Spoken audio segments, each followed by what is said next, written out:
3 extra yards to the 43. Give him 5 on the carry there, and it'll be second down. And that's exactly what you want on a first down run. Pick up 5 yards, bring up 2nd and 5. The defensive line, though, they've got to figure out a way to out-leverage the guys up front because the offensive line is winning at the point of attack. The busy afternoon continues for Rawls. Still a couple yards short of the first as the 3-yard gain brings up a 3rd down. Partner, we know today's NFL is really built around the guy throwing the football. But these short runs, they still pay dividends because they can take their toll on a defense and they can add up as the game goes along. You control the clock, you control the ball, and that way you often control the game. Offense coming up, needing 2 yards on 3rd down.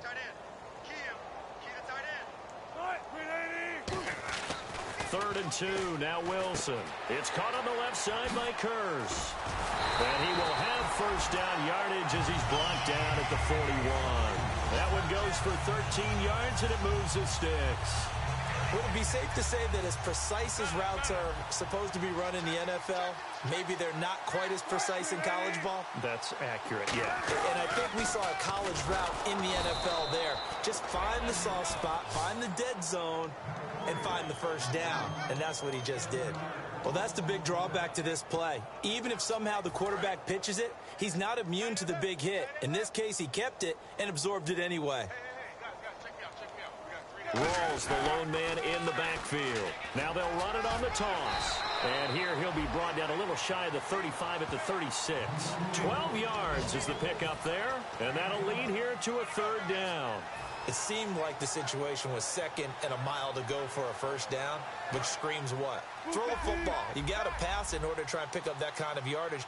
But in this case, they ran a tendency breaker because the tendency is for defenses to be out there and be set up for a pass. So you break tendency and actually run the football. That changes everything because if you're able to find a crease, you often have bigger guys working at smaller guys downfield.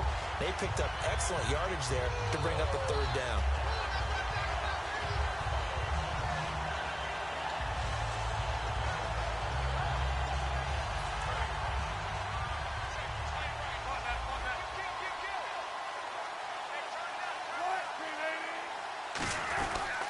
On the ground, Rawls. And this is not going to do it as he stopped at the 2-yard line. Only a yard on the pickup there. 2nd and goal. Well, Brandon, we always know that once you score 1 touchdown, you're 2. You're without a doubt. And so far today, he's got 1, but was denied as he tried to get the 2nd one. Shift together here from the D-line. Now the 4th-year man from Texas A&M, Christian Michael. And he will take this one in for the Seattle touchdown. Christian Michael, his first touchdown on the year. And this Seahawks offense continues to pour it on. Hauschka now to send this one away following the score. It's a short kick taken near the 18.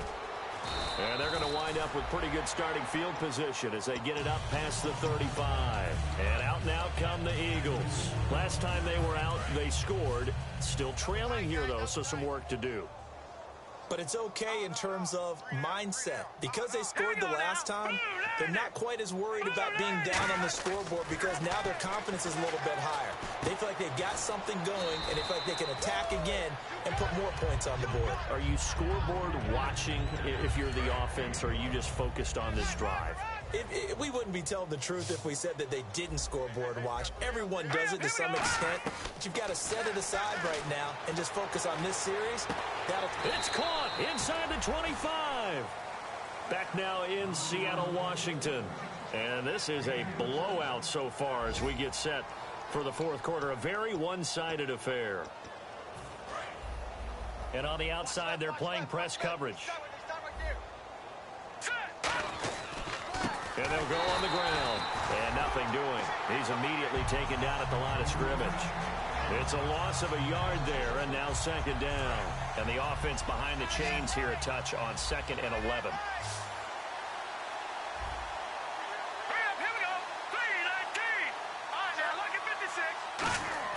Now Wentz throwing on 2nd down. And not only did he drop it, he dropped it in the end zone.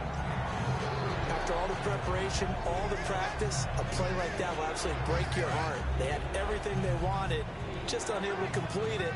In the end zone, a big-time drop. All right, here we go. Green 39! Green 39! Now Wentz on third down.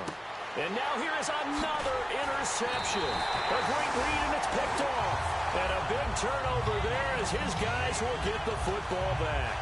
And Seattle now ready to march onto the field. And they were able to punch it in the end zone last time. They'll be looking to do that again here for the defense. Obviously, they'll be looking to stop them from punching it back in the end zone. It always is punch-counter-punch, isn't it? And which team has the advantage? Well, let's just go back. Last time on offense, they rolled downfield, got to a good rhythm. You can see a little more bounce in and out of the huddle. You can see the sideline really get into the game. So defensively, you're thinking to yourself, how do we take that away from them? How do we get the advantage back? Let's see what they come up with. I think pressure is always the first way to go. You love pressure. I love it. We'll see if they dial it up this drive. They'll lose a yard, and it brings up third. Hey, a lot of points have been scored in this game, but what a nice play by the defense. Stepping up on that one. Maybe they'll get things going in their direction after a play like that.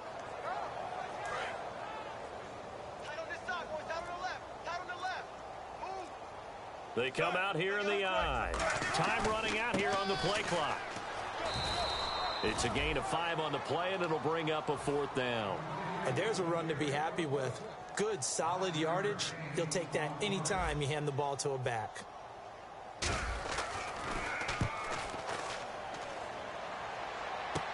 Fielded at the 43. A nice job on the return there, 16 yards. And the Eagles will have great starting field position here as they take over. Philadelphia getting set to take the field. Looked like they had something going last drive. Then the interception happened. Will they recover?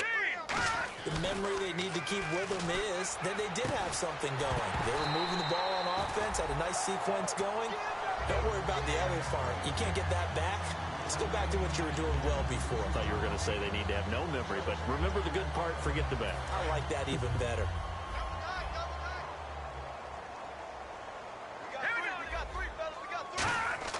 Once again here on 2nd and 10. And my goodness, another interception. A great read, and it's picked off. And his guys are going to get the football at the 28-yard line. The Seattle offense now set to come back out on the field. They're out in front. Last time they had to punt it away. We'll see if they can add to their lead now. They don't want to go out and punt it away again. This team now wants to get a cushion, put people away.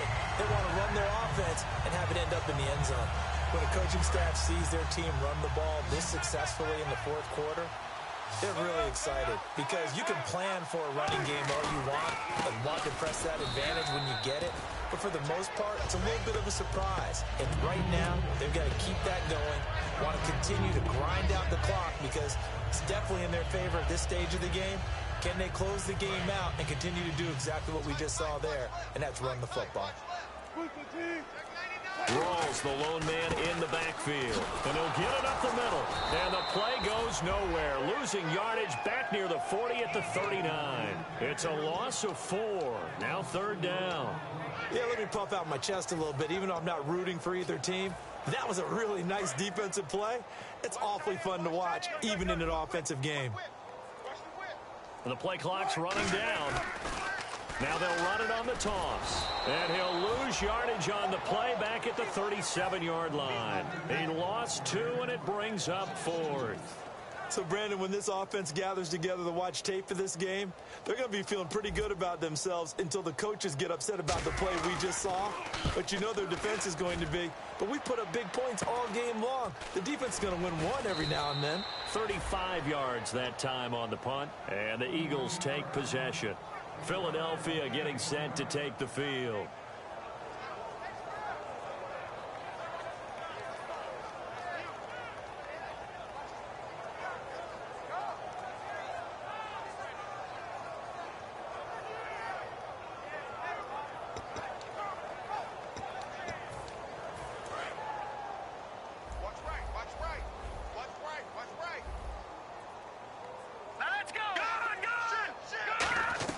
They go back to the air here after the INT on the last drive. Oh, he dropped it. And that's pretty indicative of the way this one's gone. And on 2nd and 10 now. Looking to jam the receivers at the line here. Press coverage look defensively. They'll run it now out of the gun. Room here to run. And he's brought down. A good pick up there of 20 yards. Every player I know tends to play the game in his mind before it actually happens. There's no way he thought that at this stage of the game, this would be his first big run like that. Yeah, but it's got to feel for him like the floodgates open, a sigh of relief. Now we'll see if things can open up for him. See if it can continue.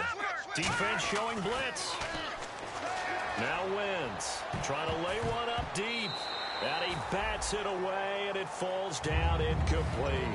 They decided to air it out a little bit on that play, take a shot downfield, but the coverage was really nice.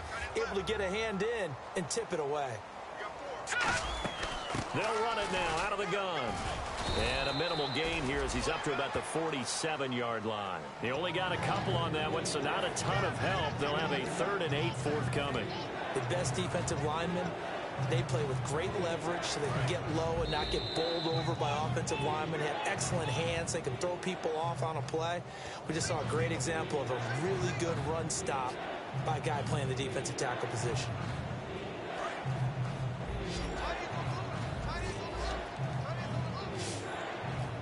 Here we go now. 3-19. 3-19. Now Wentz. And the Seahawk defense gets to him, and they bring him down. A well-designed corner blitz that gets him for a loss of 8 yards. The game plan for any defense is finding ways to make a quarterback uncomfortable in the pocket. When you bring pressure from all angles, you never know who's going to get home. In this case, the left cornerback, right in the face of him, puts him down.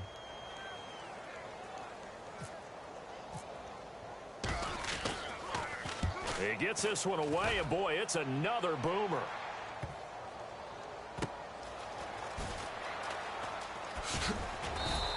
That'll be a 43-yard punt, but a net of just 33 following a 10-yard return. And the offense will take over with a new set of downs.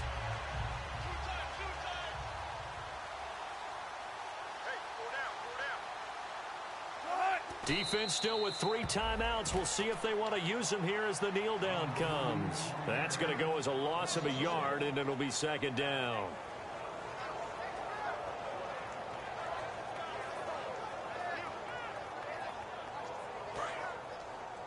Double tight, guys. Double tight. 4 down. 4 down. Defense still with 3 timeouts. We'll see if they want to use them here as the kneel down comes. And they'll lose a yard that time, and that's going to lead to a 3rd down.